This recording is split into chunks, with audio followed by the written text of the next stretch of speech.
നമസ്കാരം. ചരിത്രത്തിലെ തന്നെ ഏറ്റവും അധപതിച്ച ഒരു കാലഘട്ടത്തിലൂടെയാണ് കേരള പോലീസ് ഇപ്പോൾ കടന്നു പോയിക്കൊണ്ടിരിക്കുന്നത്.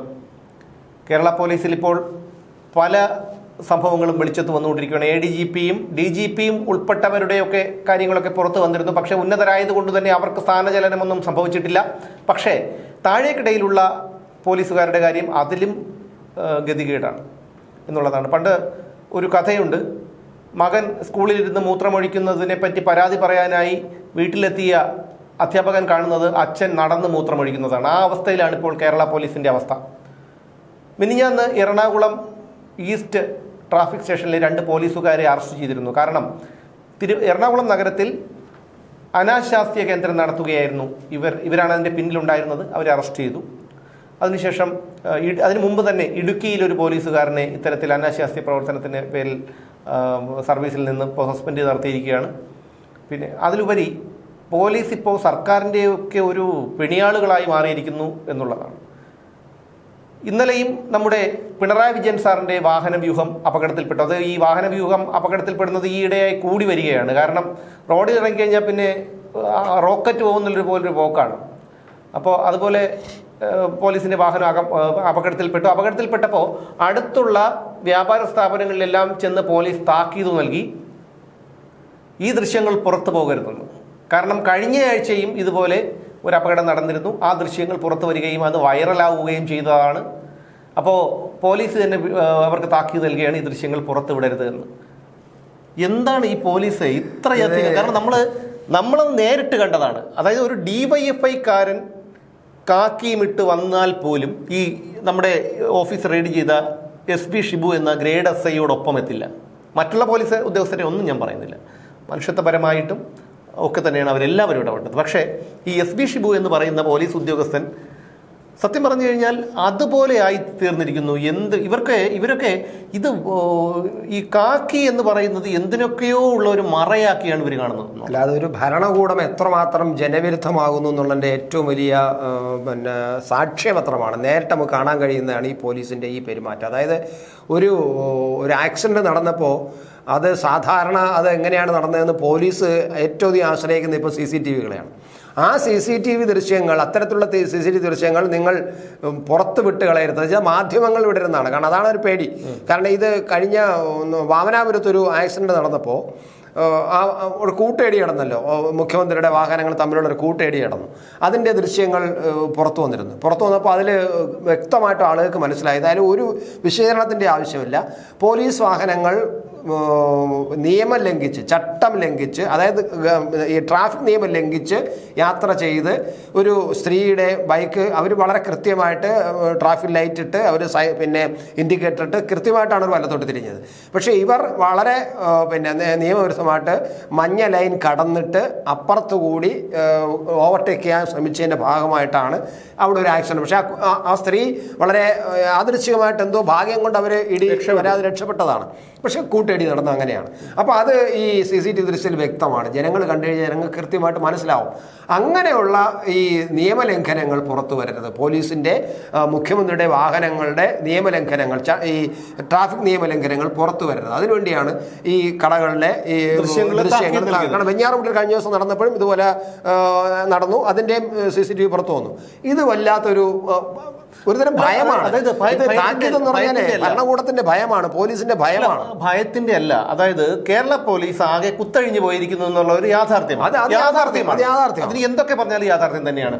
ഇന്നലെ പോലീസ് അസോസിയേഷൻ ഭാരവാഹിയായ ജില്ലാ ട്രഷററായ ഒരുത്തൻ രതീഷ്, അദ്ദേഹം മദ്യപിച്ച് വാഹനം ഓടിച്ച് ഒരു കല്യാണത്തിന് പോവുകയായിരുന്ന മകന്റെ കല്യാണമാണ് അന്നോ പിറ്റന്നോ എന്തോ, അദ്ദേഹത്തിന്റെ കാല് ആക്സിഡന്റിൽപ്പെടുത്തി അദ്ദേഹത്തിന്റെ കാലൊടിഞ്ഞു. അദ്ദേഹത്തിന്റെ മകന്റെ കല്യാണത്തിന് പോകാൻ കഴിഞ്ഞില്ല. മദ്യപിച്ച് ലെക്ക് കെട്ട് ടയർ ഊരിപ്പോയിട്ട് പോലും ഇവൻ വാഹനം ഓടിച്ചു പോയി.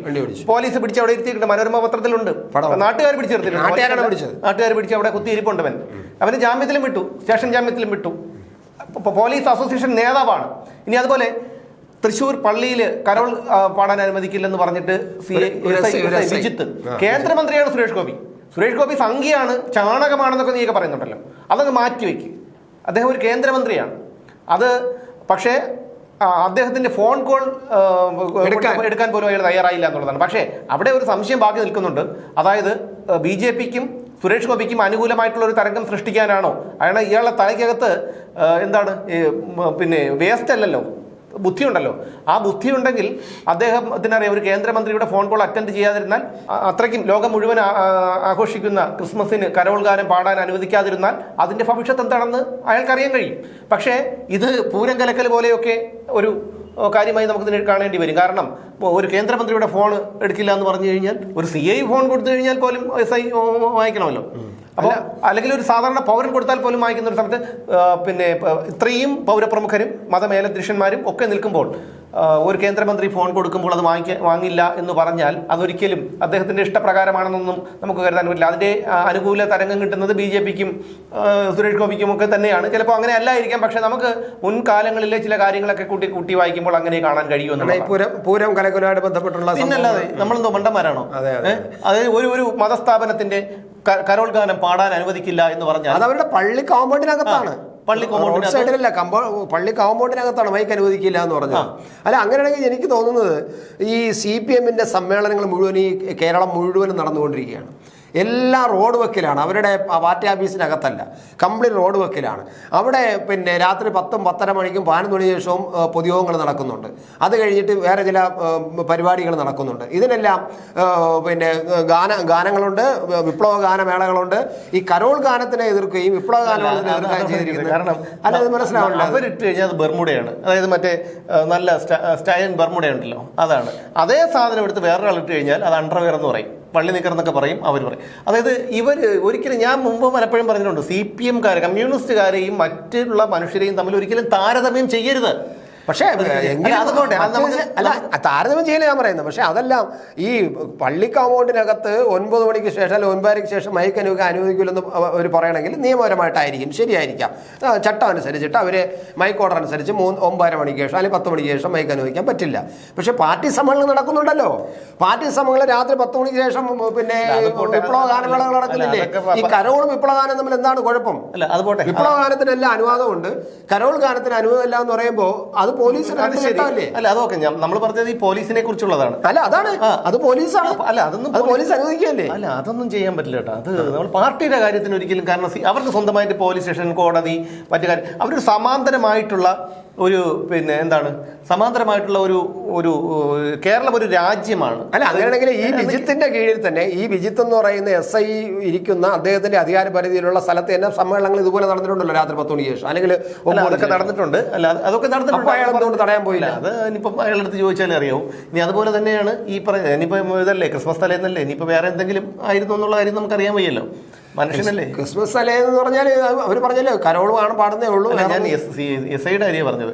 പിന്നെ അതുപോലെ തന്നെ ഇവർ ഈ അന്തം കമ്മികളെന്ന് പറഞ്ഞു കഴിഞ്ഞാൽ ഒരു സമാന്തരമായിട്ടുള്ള ഒരു സർക്കാരിനെ, അതായത് കേന്ദ്ര സർക്കാർ രാജ്യത്തിന്റെ തന്നെ ഒരു ഭരണകൂടത്തെ സൃഷ്ടിക്കാൻ ശ്രമിച്ചുകൊണ്ടിരിക്കുകയാണെന്ന് തോന്നിപ്പോകും. കാരണം ഇതൊരു രാജ്യമാണ്. കേരയിൽ കെ സ്റ്റോർ അല്ലേ, കെ സ്റ്റോർ, കെ കോണകം, ആയിക്കോട്ടെ, ഇതൊക്കെ എന്തായാലും ഞങ്ങൾ മോളിൽ നിന്ന് പറയുന്നത് പറഞ്ഞാൽ കേൾക്കൂല, ഞങ്ങൾ നടപ്പിലാക്കൂല, ഇവിടെ കൊണ്ടുവരൂല. അല്ല, ഞാൻ പറഞ്ഞത് പോലീസുകാരുടെ ഒരു കാര്യം എടുത്താൽ പോലും ഇപ്പോൾ DGP, ക്ഷമിക്കണം, ഇത് നടന്ന കാര്യമാണ് കേട്ടോ, ഇനി വേറെ ഒന്നും ചെയ്യരുത്. കാരണം DGP തന്നെ ഭൂമി തട്ടിപ്പ് കേസിൽ അദ്ദേഹത്തിന് എതിരെയുള്ള ഭൂമി തട്ടിപ്പ് കേസ് പുറത്തു വന്നിരുന്നു. അതൊക്കെ പൈസ കൊടുത്ത് സെറ്റിൽ ചെയ്തു.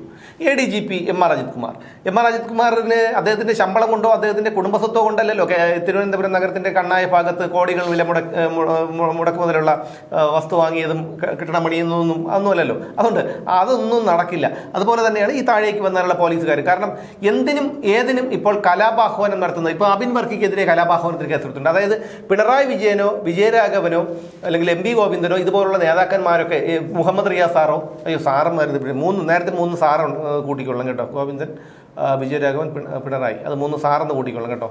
അപ്പോൾ ഈ സാറന്മാരെല്ലാം ഉള്ള ഒരു വേദിയിൽ ഇരുന്നിട്ട് ആരെങ്കിലും ഒന്ന് കോട്ടുവായിട്ട് കഴിഞ്ഞാൽ പോലീസ് കലാപാഹ്വാനത്തിന് കേസെടുക്കും. എന്തിനാണെന്നറിയാമോ?